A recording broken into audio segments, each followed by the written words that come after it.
termasuk menata kesehatan segala macam supaya kita happy, bahagia gitu. Oke, gitu Medso ya. Ya, silakan naik deh. Saya ajak naik aja deh biar kita diskusi di atas. Silakan Meds. Halo bro, Medso. Udah gue jawab tadi semuanya tuh. Ya, komentar-komentar tuh bro. Seperti sebuah materi tak akan terbentuk tanpa partikel atom yang harmonis. Ya makanya ditata pergerakan atomnya itu dibikin jadi teratur gitu kan. Jadi kalau kocar kacir ya memang nggak akan ini. Semua tuh harus diatur. Dan diaturnya perlu latihan dan shock terapi. Perlu latihan ya. Makanya harus sabar gitu kan. Harus sabar. Dan memang nggak gampang ya untuk mencapai sesuatu itu. Nggak ada sesuatu yang gampang untuk kita capai. Tapi kalau kita nikmatin prosesnya, ya insya Allah sih kita akan merdeka gitu loh. Oke, jadi sekali lagi bahwa negara kita adalah negara yang keren guys ya. Jadi kita jangan kayak apa ya, lebih menjunjung tinggi bangsa lain. Masalah utama negara kita nggak tahu siapa kita dan mau kemana kita sebagai bangsa. Nah itu tuh, dengan negara kita. Itu kita nggak tahu, karena kita nggak ngerti sejarah. Karena kita lebih suka sama sejarahnya bangsa lain. Yang Islam lebih suka sama sejarahnya Arab, ya kan? Yang Kristen lebih suka sejarahnya Israel. Yang Islam menyembah-nyembah Arab, yang Kristennya menyembah Israel itu. Kapan kita mau bangga sama bangsa kita sendiri, negara kita sendiri, dan meneruskan revolusi para pendiri bangsa kita dan amanat penderitaan rakyat? Kan? Ini yang kita harus mulai dari nol belajarnya. Belajar dari nol tentang siapa kita dan mau kemana kita sebagai bangsa. Kita mulai dari sejarah. Ya, itulah sebabnya saya itu selalu ngomong di sini tentang sejarah. Bagaimana kita menjadi bangsa. Lalu bagaimana kelahiran kita sebagai bangsa itu memberi inspirasi, ide buat kita untuk menyusun menata negara kita. Sehingga terjadi negara kesatuan Republik Indonesia, ada Bhinneka Tunggal Ika, ada Pancasila 1, 2, 3, 4, 5, ya, Undang-Undang Dasar 45, negara Indonesia, negara kesatuan membentuk republik, ada MPR, ada presiden, bla bla bla gitu kan, dan seterusnya gitu. Menurut Anda gimana? Silakan ditulis di komentar di bawah. Ya, Sotom harus tegas memang ya. Kita ini harus benar-benar tegas kalau saat sekarang ya. Ada Bung Karno pernah ditanya, what do you think of the freedom of the press? Katanya si wartawan, freedom of the press, kebebasan pers ya kan. Kata Bung Karno apa? Never, nggak bakal istilah gitu loh. Kenapa? Kata si wartawan Amerika. We are a revolution.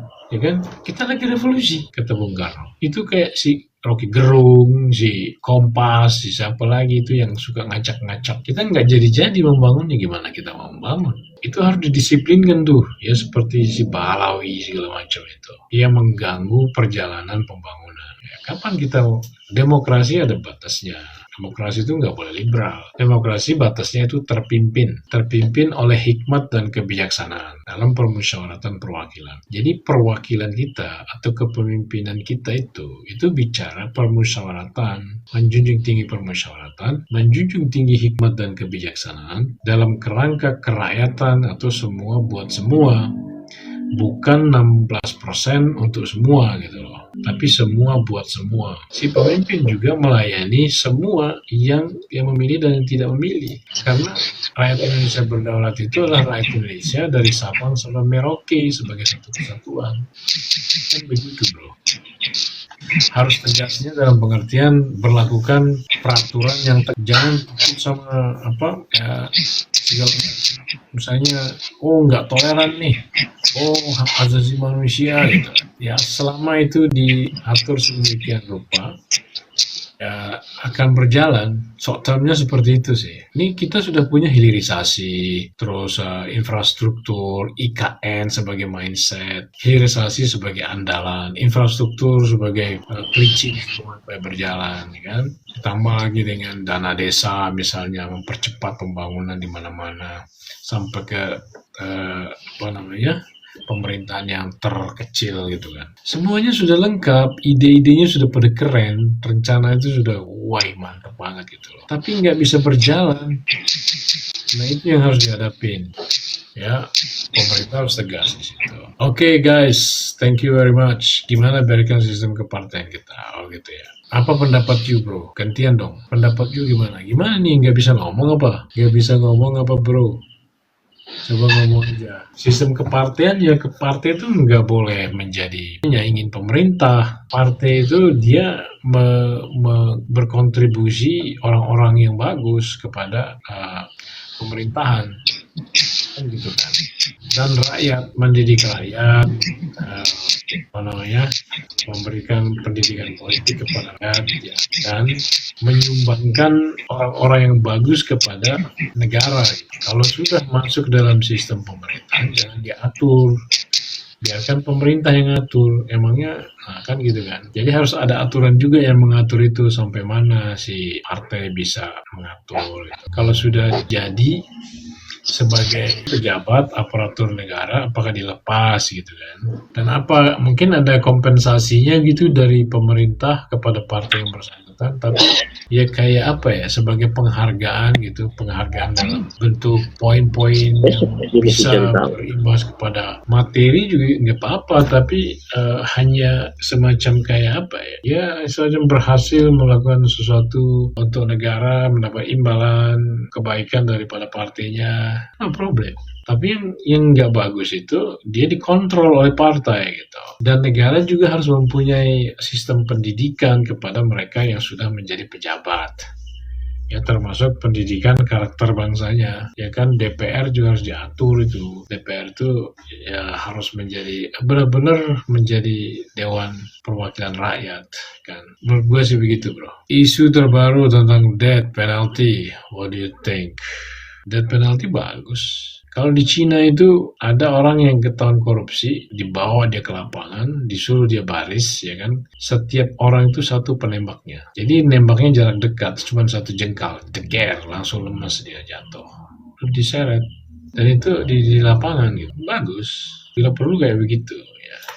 Kalau menurut saya gitu. Dalam kondisi seperti sekarang ini. Ya, supaya efek jerahnya itu jelas. Kita harus, itu jangka pendek ya. Nggak usah banyak inilah. Pemerintah harus tegas itu intinya.